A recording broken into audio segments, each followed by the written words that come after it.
This is the Teacher Command Center, and this video walks you through it tab by tab. You did not become a teacher to do paperwork, so the aim here is to stop doing it twice. The gradebook is in one system. The parent calls are on sticky notes. The accommodations are in a binder. The problem was never effort. It is that nothing you track talks to anything else you track. Here is the whole file. 20 tabs that lean on one another. Setup first, then class rosters, which is the spine. Then the record tabs, the gradebook, and the standards grid. Then the people tabs. Then the money, and 3 pages at the end that write themselves. One rule holds everywhere. Cream cells are yours to type in, and every white cell calculates itself. Chapter 1. Start here, year setup, and the 2 cells that drive everything. Start here is a reading tab. Year setup is where you type your name, the term dates, the grading scale, the 4 category weights. 2 cells matter more than the rest. The as of date is the files today. It ships set to the sample date, so nothing moves while you look around. And the moment you type equals today in it, every countdown goes live. The focus class is the section the dashboard and the watch list follow. Change it, and the whole file reruns for another section. Chapter 2. Class rosters, the only place a student's name is ever typed. You type the student, the section from a drop-down, the guardian, a phone number, and a notes flag. That is all. This sample carries 142 students across 6 sections, because 2 science rotations cover 5 homerooms. A child in 2 of your sections gets 1 row per section, since that is how a specialist's headcount actually works. To the right of what you typed sit the calculated columns. Whether the child has a plan, how many times you have contacted the family, and how many of those were this term. The date of the last contact. Absences, tardies, and the absence rate. Those read the contact log, the attendance ledger, and the plan tracker live, so the roster stays current without you touching it. Chapter 3. The gradebook, the standards grid, and the 2 planners beside them. The gradebook loads your focus class. Across the top you name each assignment, its category, the points possible, and the due date. Then you type scores. It returns 4 category averages, the weighted final percent, a letter, and a flag for anyone under your passing mark. The honest part, a category you have not started drops out, and the remaining weights risk scale, rather than dividing by something that does not exist yet. Seating charts prints, and the planners date themselves from the bell schedule. Standards Mastery is the tab most planners skip. You list the standards you are actually teaching, then score each student against each one on a 4-point scale. For exceeds, 3 meets, 2 approaching, 1 beginning, and blank means not yet assessed. 228 scores here, and 155 of them at meets or exceeds. That is class mastery of 68%. Blank is not the same as 0, and the sheet keeps them apart. 3 of the 12 standards have no scores at all yet, and the counter says so plainly. That is the question a district asks in March, answered for you in October. A gradebook tells you how a child did on what you gave them. This tells you what you have not measured.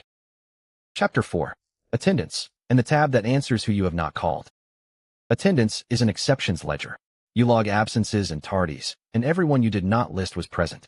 The federal definition of chronic absenteeism is missing 10% or more of school days, and that percentage sits in a cell you can change to match your district. 2 students here are over it. A class with no days recorded says so rather than faking a perfect rate. The parent contact log is 1 row per conversation. The date, the student, the method, the reason, what was said, the outcome, and a follow-up date. The section and the guardian fill themselves in from the roster. 37 contacts logged in this sample.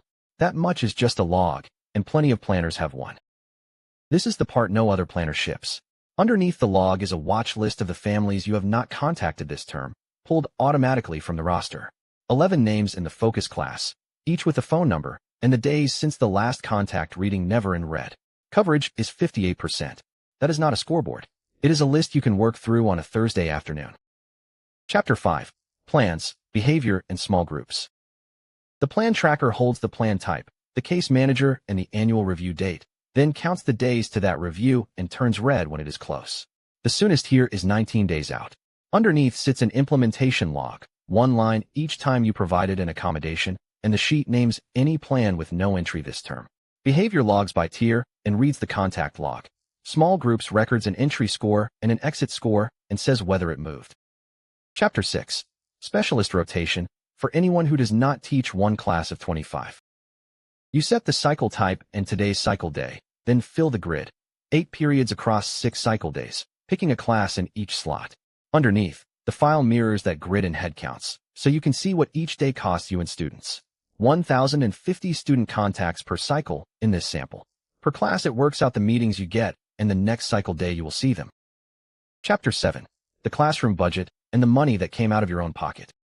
Every line gets a date, a category, what it was, a planned figure, an actual figure, and one drawdown that does the real work, where the money came from. School allocation, grant, donation, your own money, or the PTO. Donated goods are logged at what they would have cost, not as money you spent, because only one of those is yours. So the file can isolate one number, $412.68 of her own money, against a school allocation of $150, 2.75 times what she was given. The educator expense deduction for 2026 is $350, which leaves $62.68 that is not deductible.